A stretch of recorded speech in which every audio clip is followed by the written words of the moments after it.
Hey Facebook, good to see you. Thanks for being here. My name's Lee Kelso, and this is Stream Magazine. It's a collaborative effort between my company, Stream Studio, and the good folks here at Punch Films. At Stream Magazine, we care about people and projects that build community, and that's our focus today. We're going to be talking about Riverfront Development in Fort Wayne, and very specifically, a proposal to increase the local income tax to pay for development of the project as it moves forward. We have a couple of guests in the studio today we're going to be touching base with for a deep dive. We're going to hang out with you for the next 30-40 minutes with Dr. John Crawford from Fort Wayne City Council and Eric Doden, the head of Greater Fort Wayne, Inc. They're going to be our subject matter experts as we talk about the tax increase and what it all means. But really, you are an important part of the broadcast as well, and we hope that you'll be involved, giving us some comments and feedback on Facebook. We have our interactive desk active today with Mary Gerber acting as your interactive producer. Mary, we've got comments already from people. What are they saying? Yeah, well, what we're seeing are that at the moment, criticisms are outweighing the supportive comments. However, some of the criticisms are productive. People do have some suggestions. And you know, one of those suggestions, Mary, was about the existing tax, is that right? Correct. Sabrina Driver says, why not use the 1% restaurant tax that was earmarked for the baseball field when it was in the Coliseum parking lot? It is never advertised as being earmarked for anything else and is still in effect today. When taxes are added, they never seem to be deleted once the purpose of the tax is complete. So Sabrina, we will answer your question a little bit later in the program and address that very specific issue. And of course, we want to hear from all of you as well. So please hit us with questions and comments for our guests today. You know, before we get started though, I want to kind of bring us up to speed on where we're at with Riverfront Development right now. It's a big project, and I think people are not altogether up to speed. So we have phase one of the project is funded, and the tax that we'll be talking about today doesn't really play into that. That project is moving forward, the creation of a new park in downtown Fort Wayne, and in fact, groundbreaking was just last week. Phase one of the River Greenway stretches from the Well Street Bridge to Harrison Street. These buildings will be scraped away, replaced by a pavilion, water wheel, and more. It has great people spaces that cascade down to the river's edge. It has access, gives access to boat traffic on the river, so actual use in the river. The concrete and stone of the south side is contrasted by the natural feel of the riverbank that faces downtown from the north side. The star attraction will be an elevated walkway 20 feet above the river. It literally winds through the tops of the cottonwood and maple trees. You'll be in the treetops, literally, with a great vantage point to downtown Fort Wayne. I think that's going to be a key draw for people in the region to come and visit. And that, of course, is the whole point. Yet another reason for people to want to visit here, move here, live and work here. Critics say downtown already has momentum, and it already has a park, Headwaters Park. It's just a short stroll away. So is another park really what downtown needs? Your Headwaters is somewhat of an island that doesn't allow a lot of development around it. This and phase 2 and 3 are situated such that there are parcels of ground around those elements that will lead to future development. And so, yes, this is a park today, and when we cut the ribbon here in a year and a half, I think you'll find that there's going to be some development that's going to be happening and going to be announced around that. To me, that will be the ultimate success of this people place. We're going to explore that idea of private development as the measure of success in just a minute, but I want to turn to our guests again, Dr. John Crawford from the City Council of Fort Wayne and Eric Doden from Greater Fort Wayne, Inc. Let's talk about phase one and just make sure everybody's on the same page. So we're starting with a park in downtown, and why a park? We already have one. We mentioned that in this story there. There's another one not too far by. Why do we start this project with just a park? Well, you know, the rivers have been neglected in Fort Wayne for years and never been used as an asset like they should be. And several years ago, when we began exploring this, when the legacy funds became available, the number one thing that Fort Wayne residents wanted to see happen as a transformational process was to develop the riverfront. first part has to be public money because no one's going to come down and put a multi-million-dollar development next to nothing. And so the first part has to be like a public gathering place with some attractive features. There'll be a promenade, there'll be a pavilion for functions, there'll be a treetop canopy on the other side. So this will draw people to the riverfront. And we had to do that with public money because private money couldn't do it. And some of the properties that had to be obtained had to be done with eminent domain. That can only be done publicly, and you can't bring the private sector involved in that. But once this begins to set the table, then we move on into phase 2 and 3 where we want to get the private development. And this, the whole reason for this is the strategy is not just to have a pretty downtown, not just to have a pretty riverfront, but to have something that draws private investment and draws people, young professionals, and make them want to live in Fort Wayne. Eric, that's side of the equation here. How do we know that this kind of investment is really going to draw those private dollars and the kind of new jobs and new businesses we want to see? Well, we partly know that from the ballpark, and we invested about $54 million of public money. So far, we have tracked $250 million of private investment around it and growing. What we do is we look at a 10-year look back from the time the project's done, and then we go 10 years and see how much private development has occurred after the project was done. What we generally find in our experience, as we've studied this both here and around the country, is if you put in a $100 million riverfront, it will lead to 500 to 1 billion of private investment around it over that 10-year period. You know, I was one of those guys who's kind of negative about the downtown ballpark when it first started, and I happily admit that I was totally wrong. I've seen the impact, and I'm on board now. Lloyd Winnicky, the mayor of Evansville, is an acquaintance of mine, and chatting with him recently, and he was saying, what are you guys doing up there in Fort Wayne? We're trying to catch up down here in Evansville. So I'm on board. I see the victory. Tell me what's going to happen here. What are we going to see first in phase 1, John? What is the first sign of progress we're going to see? Well, the groundbreaking started last week, and they'll start to raise some of the buildings that are there. And then eventually the promenade where people gather and walk along the riverfront, that'll probably start taking appearance before anything else. Okay. So we're going to have the phase 1 park that we're seeing right there. We're going to have that completed next year? And it's already funded, okay? The money from that came from about 10 million or so, 10,500,000 from the Legacy Fund, and about 5 million from regional cities, which Eric helped get going down at the state, and about 4 or 5 million of private foundations. So that $20 million project is already funded, it's already happening, and it's a sure thing, and it'll be done in a year. Okay. So now let's migrate into phases 2 and 3, and that's what this tax increase is all about, right? Right. We're talking about an increase in the local option income tax. I've got some lightning round questions I want to hit you Okay. with, John. So Sure. we're going to do 6 quick questions. I'm looking for 6 quick answers. Here we go. So exactly what is it that you're proposing? Right now, your Allen County local income tax is 1.35%. We're proposing adding a 0.15% to that for a total of 1.5%. Still lower than the state average, still lower than all the surrounding counties. All right. So what is this tax increase if you get the full 1.5 or 0.15? What is that going to cost me as a homeowner? It all depends on your income. If your income is an average $49,000 income in Allen County, it'll be about $6 a month, about $70 a year. So who pays this tax? Every income earner in Allen County, but not people that are on fixed income and Social Security. Social Security is not taxed under this. Okay, that's an important distinction. So seniors, if your Social Security is your only source of income, you're exempted. Correct. So why do this now? What's so important? Why do you have to have this tax in place and this money identified now? $100 million is a lot of money. We don't have that just lying around.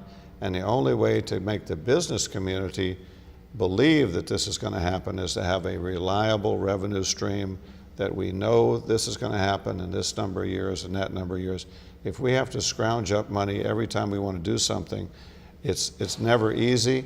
It's always hard to do any increase on taxes, but this gives us a path forward. How are you going to spend this money? Is that defined as part of the tax increase? A second ordinance will be introduced at the same time. It'll be about 2/3 for Riverfront and about 1/3 for sidewalks and alleys. All right, we'll get to sidewalks and alleys in just a minute. So the council is going to vote on this Tuesday night, but before then, there's some shifting ground underneath it. I know Councilman Baranda thinks the increase of 0.15% is a little bit too steep. He's looking for something less. What do you, give me that argument, where do you think it's going to go? We've spent several months studying this, and if you want to do the Riverfront in a range that we think is going to be needed, 0.1 is not enough. You needed to add a little bit more for, sidewalks and alleys. The correct number we have in now for a maximum of 0.15, all the calculations I've done, somewhere between 0.13 and 0.15 is the right number. 0.10 is not enough. It all depends on the majority of the council where we end up, but I think it'll probably be in that range. Eric, if they don't pass this tax Tuesday night, what happens? What's the signal that sends? Well, we travel the United States, Lee, trying to sell businesses to come and move here, especially high-wage jobs. And I think the signal it sends is we're asking those companies to invest hundreds of millions of dollars in capital improvements in our community from the private sector. And the signal it sends is, well, you're not going to invest in yourself. Why are we going to come invest in you? So, it's a partnership. I mean, we as a community have to realize that we have to show that we're willing to make investments in things that will attract talent and attract jobs and grow wages. And then it's easier for us to sell, people like Geico and some of these companies that we've been in competition to get here, but we've lost to other cities. We can get them to start coming here. And that's really the signal that we hope is sent Tuesday night to the business community around the country. So what kind of investment in phases 2 and 3, private investment around that riverfront, are you looking to, what's realistic? Well, we can never predict fully what the private sector will do. We do know that it generally leads to 500 to $1 billion of private investment. What we kind of see from our perspective as someone that works regularly with developers in the private sector, there's generally mixed use buildings that will be put into place. Retail on the bottom, usually office space in the middle, and then some kind of living space on top. And that's the kind of thing that we'll begin to see from the developers, which, by the way, we're already seeing. Sure. Developers come because they already know about the first phase. And so that journey has already started. Are people really looking at us? I mean, are they seriously, Fort Wayne, can we compete with those cities with this kind of a project? Well, I think definitely people are looking at us not just because of this project, but because of the 5 bold projects that we've announced. The redevelopment of GE has gotten us national attention because we're looking at doing a top-tier $300 million innovation district. And I've had the privilege of traveling to Los Angeles, Silicon Valley, Raleigh-Durham, Nashville, Austin, all in the last 6 months, and pitching what we're doing in Fort Wayne. And the response has been very exciting and very energizing. And basically their attitude is, number one, how can we help? And then they start flying here to figure out how they can participate. That's very exciting. Yeah, John? Another really important part of this is not just the private investment. It's a huge part, but it's improving our quality of place. Why would someone want to move to Fort Wayne in the first place? Why would they want to live here? When I came on council years ago, companies only looked at tax abatements, tax rates, things like that. Site selectors who pick places to go for companies now tell us quality of place, quality of living is probably their number one thing now. And if we're going to attract young professionals here, they want stuff to do. They want to live downtown. They want to have things to do. I've been recruiting doctors for 30 years. The last 3 doctors I've recruited, one of their first questions was, what's Fort Wayne's trails system like? People didn't used to ask that. They're looking for a place to live, not just a place to work. And the riverfront ties into bringing jobs because we bring the talent that we need, and all the cities are competing for the same people. So, Eric, in your role of community development, economic development, put some more words behind that about the role that talent plays. With the unemployment rate as low as it is today, how important is that workforce? Is that the factor, or is resources and transportation still going to be the guiding light as to where companies move? Well, I think John's right. The number one factor now that they've identified in businesses is workforce. And the reality is in Indiana and in the Midwest, we lose 12,000 of our workforce every year, and they see those demographics. And in Allen County, we lose workforce every year. And the problem with that, Lee, is that when a business moves here to move jobs here, I've had this validated by site selectors and professionals all over the country. If they bring 200 jobs here that pay $75,000 a year average wage, they have to believe that 150 of those jobs will be filled by people that will move here that have never lived here. And if you show them domestic migration patterns where more people moving out than moving in, that board or that executive team does not believe that they can get 150 new people to move here for those jobs. So let's move ahead then and talk about phases 2 and 3 that the tax is intended to enable. Without the tax, that project you don't think is going to happen, right? Without a reliable revenue stream, it will not happen. And I think just the confidence that it's going to happen is very important too, because it's kind of like a momentum thing. Like when we did the baseball stadium 10 years ago, Councilman Didier will be on here in a little bit, but he was a leader in that. And that was a much harder vote because we didn't know for sure we were going to get all the private development, but we did. And since then, young people are much more excited about Fort Wayne. There have been many things, downtown living, many downtown features that would not have been there without the baseball stadium. The same thing is a much more sure thing that will happen with the riverfront. So what about the attitude among some people that we tax and tax and tax in this city and they never go away? People on Facebook have been commenting about the 1% food and beverage tax. Why can't we use those dollars to fund this project? Eric, you want to take that? Well, let me start with the big picture, Lee. So we've been studying this now as a business community for over a year and a half. And the big picture is we spend $370 million in city and county on basically operations. We spend $925 per person, which based on our 7 competitive cities, everyone else is spending $1,160 to $3,200 per person. So we have a very efficient government. But the challenge is, Lee, that we have $370 million in operations, but we only have just below $7 million in capital improvement budget. That's all we have. And we estimate that best practice, we need to have $55 million a year in capital improvements to be a nationally recognized world-class economy. There is no free lunch, as my mentors used to say to me. And you can try to have a nationally recognized economy on a $7 million capital improvement budget. Lee, I will assure you from my studies all over the country, that will never happen. So that 1% food and beverage tax is only raising that $5 million, not the 55 you think we need. That is the only tax we have that is totally devoted to capital improvements and is under $7 million. Okay. So that's the challenge. And if we use the CIB money that we're talking about, if we used it for the riverfront, then it's not available for the GE project or some of the good things they've already done, keeping BAE here in town.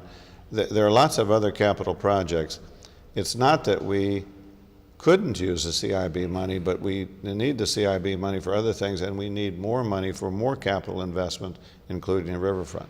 And it's just a logical thing to identify a tax and make sure it's used for that. We've been throwing a bunch of numbers around here and having some, well, I think, pretty heavy conversation. But I want to bounce over to Mary at our interactive desk and see what people on Facebook are saying about it so far. Mary, what kind of questions do you see? Yeah, a couple things. Karen asked, what about the legacy funds? They thought that fund was going to be used to pay for this. All right, John, what about that? We've used about $10.5 million of the legacy fund already for the riverfront study and now for the phase 1. And we've already used a lot of legacy money for other projects as well. Legacy money just does not have $100 million to do this project. And once again, if you use it for that, you can't use it for something else. We've been making loans for the landing, for the Quimby Village project. Other things are happening too.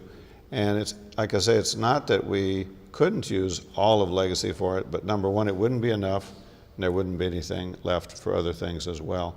So I think it's just important to unfortunately raise a tax to do this. If you want to do it first class, and if you want to do it in a reasonable time period, we definitely need a revenue stream.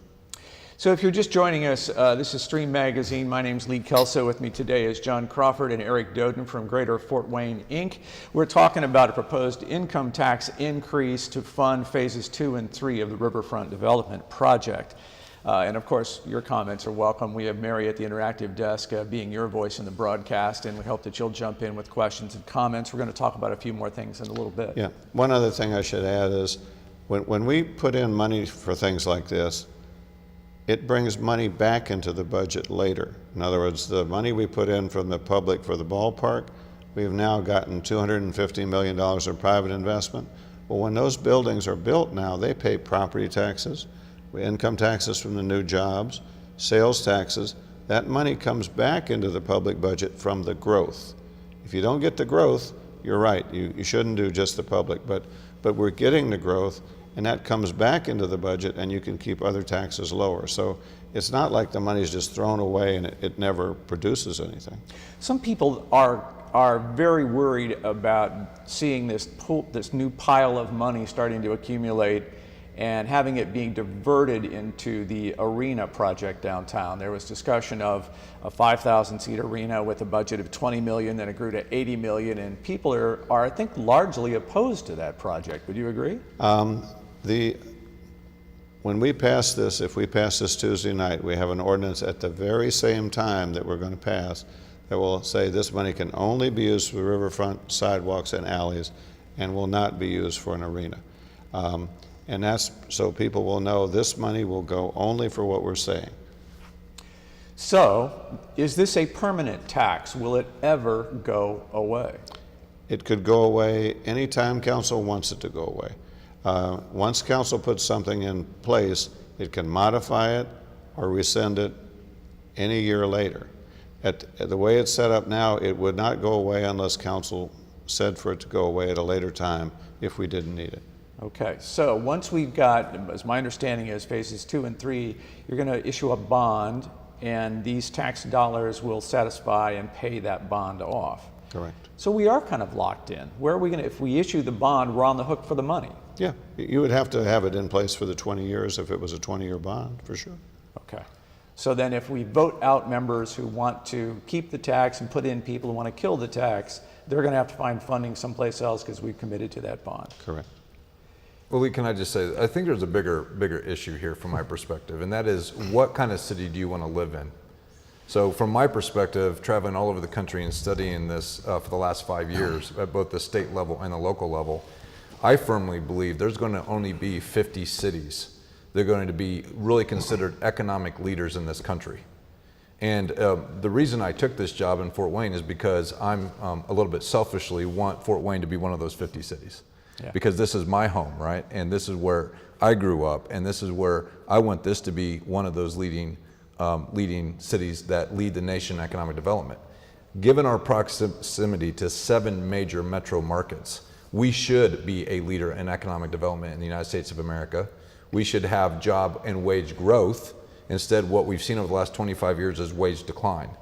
And our team at Greater Fort Wayne is absolutely committed to doing everything in our power to change that wage decline to wage growth. But what we need from our partners in the city and the county is additional investment to help us do that. Good enough. Mary, I want to bounce back out to you to see what's happening. What are people saying on Facebook about this? Yes, similar comments. Teresa says, don't you think we should take care of issues we already have before creating more worry? This could be a good investment for the future, but what about us living in the present? John? Well, we're pretty much doing everything we need to do as far as public safety, parks, roads. We're putting $25 million a year into the roads, and we're trying to do all those things. But once again, if you want to keep growing and keep getting that growth and more jobs and more young people coming in, I think we need to do things like this. There's an excitement in Fort Wayne. Young people want to come here now. They're excited about coming here now. We didn't see that 10 years ago. Mary, back to you. Yeah, and again, Zach says, I can't afford more taxes. He's suggesting that they go by incomes. There's so many streets that need to be fixed. Cities have closed schools. Busing has stopped. And he just makes the comment, we sure do need our rivers made into a beautiful place. A little bit of sarcasm there, but yeah, go ahead. Well, once again, this tax will increase for sidewalks and alleys, and that is something of a reaction to the property tax caps, which have reduced the public bus transportation, and a lot more kids are walking to school now. So that's one of the reasons we're doing this. And once again, we hear people saying, we don't want any more taxes. We don't think we would do it unless we thought it was a good long-term investment. But remember, we're not a high-tax city. At 1.35%, the state average is 1.59. All of our surrounding counties are more. The maximum we could go to with this tax is 3.75. And if you look at the cost per person to run Fort Wayne, we just got an award. We're one of the low-cost cities in America, if not the low-cost city to live in, and low tax. So it's not like we're real high. Everybody in the county pays for this tax if you earn a wage. What's in it for them if I live outside the city of Fort Wayne? The money is distributed by population. For example, if you live in New Haven, your percentage of the population of Allen County, that money goes to New Haven. I think they get about $562,000 of the 9-point-something million that's raised. So then Mayor McDonald, who does support this, can use that for projects in his city. So if you live there, if you pay the tax, it's going to go back to where you live. And then the county also has some of that allocation, right? Absolutely. For the unincorporated area, same thing. So about 2.8 million, I say. Do we know how the county might use these tax dollars? I have no idea. They've said they're looking at roads and things like that, but they would make that decision. Okay, all right. Mary, if you care and want to influence the vote that happens Tuesday night, what do we need people to do? You need to go to your county government website at thecityoffortwayne.org, and you can reach out to your city council by going to that website. And if you go over to the far right in the blue box and select City Council Information, you can then scroll over to the City Council members' contact information. And from that page on the far left, you can individually select your congressperson and scroll down and find their email address and phone number. All right, so we hope that you will be involved and will let your council representative know where you stand on the tax increase. Again, that vote is scheduled for Tuesday evening at the Fort Wayne City Council. Some of the council members that I've talked to have not made a final decision, but they're certainly looking at the possibility of voting yes. So I think odds are hopeful. Okay, so there you go. If you'd like to have an influence, use the website, contact your city council member. There is another element here in this proposed tax increase that we haven't yet touched on, but we're going to dive into now, and that is the impact on alleys and sidewalks. And Eric Doden has been replaced here by Tom Didier, president of the Fort Wayne City Council. Good to see you, Tom. Good to see you. Thanks for being here. On your show. We're going to talk a little bit now about alleys and sidewalks, a serious problem for all communities to have to face, and particularly in Fort Wayne. This tax is set to address some of those challenges. Let's take a look at the problem and the scope of what we have to face. Indiana felt the squeeze when recent property tax caps cut into funding. This report by the Board of Works claims the city has 1,600 miles of sidewalks, but actually needs an additional 325 miles more. The blue on this map identifies 40 miles of sidewalk designated high priority for student safety, mostly along busy roadways where kids must walk due to cuts in school transportation dollars. The red lines on this map highlight alleys in poor condition. Overall, 29,000 homes have alley access, mostly in older urban neighborhoods. More than 100 miles of those alleys are considered to be in failing condition. Today, homeowners who petition for alley repair are asked to cover up to 75% of the cost, a crushing expense that kills many projects, contributing to the cycle of neighborhood decline. The proposed income tax hike would help close that gap, generating $3 million per year specifically targeted toward alleys and sidewalks.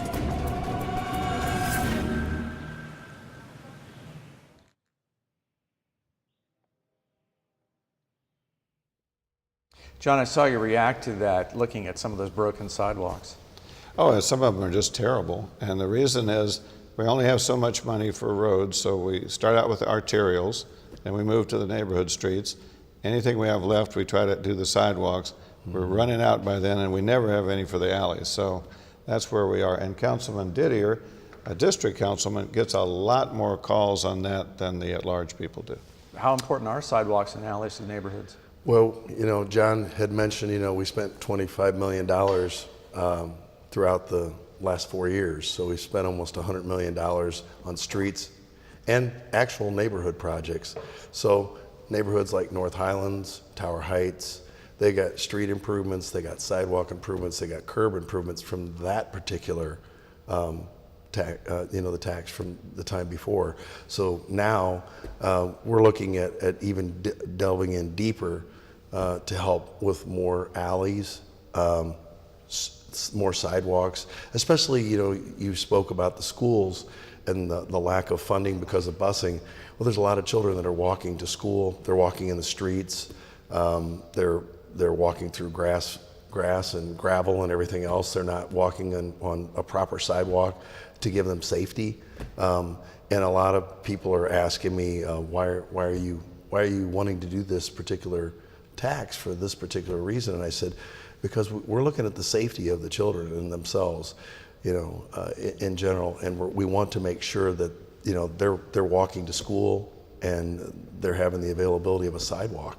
So about $9 million is what we think the tax will increase if it's 0.15% increase. If it goes up to the 1.5%, $9 million. How much of that will go to streets or sidewalks and alleys? Again, as John spoke, about a third of that would go into the sidewalks and the alleys. You have to realize, Lee, that I've been on council for 14 years and John's been on and off for 24 years. If you look at it, we've never done any alleys at all.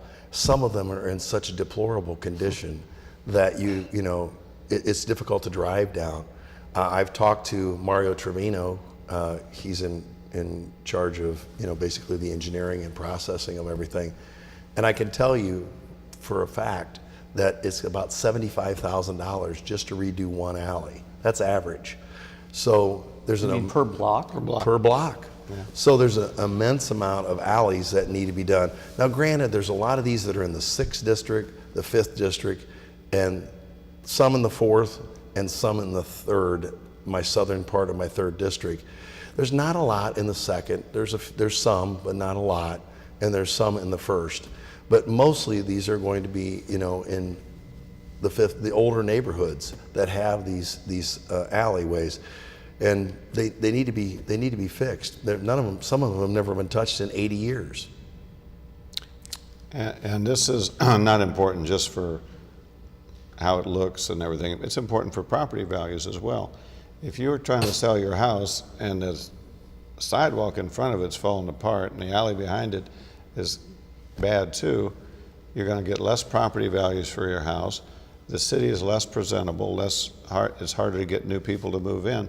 So it all ties together. How are you going to decide what projects get priority? Is that your vote in council or is that the city public works? Actually, the Public Works has already given us charts of alleys and sidewalks that they would like to propose. And myself personally, and I believe Dr. Crawford and many of the other council members are getting emails back from constituents that have seen the proposed sidewalks that are going to be going for schools. I know there's some in my area, a lot in my area, that are going to be connecting subdivisions to the schools, where now children are walking on the streets, or they're walking on the side of the roads, and so there's just going to be a nice connectivity so that these children can walk to school. Because, you know, the funding, as Dr. Crawford brought up, was depleted because of the 1%, you know, property tax cap. Yeah.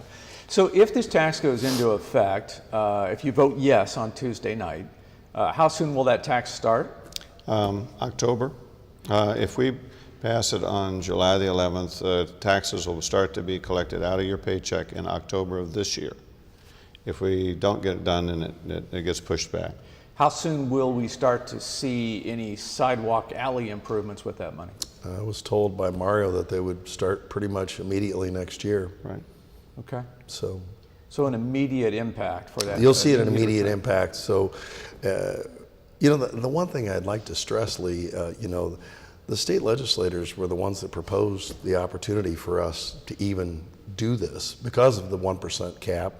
You know, it's as high, you could actually go as high as 3.75, and we're at 1.35. And in no way, as a fairly conservative Republican, do I want to do something that's going to hurt people. We are looking at this as a value to the citizens of Fort Wayne for their sidewalks, for their alleys, and for the infrastructure and quality of life that's going to happen because of this. 0.15 is a possibility.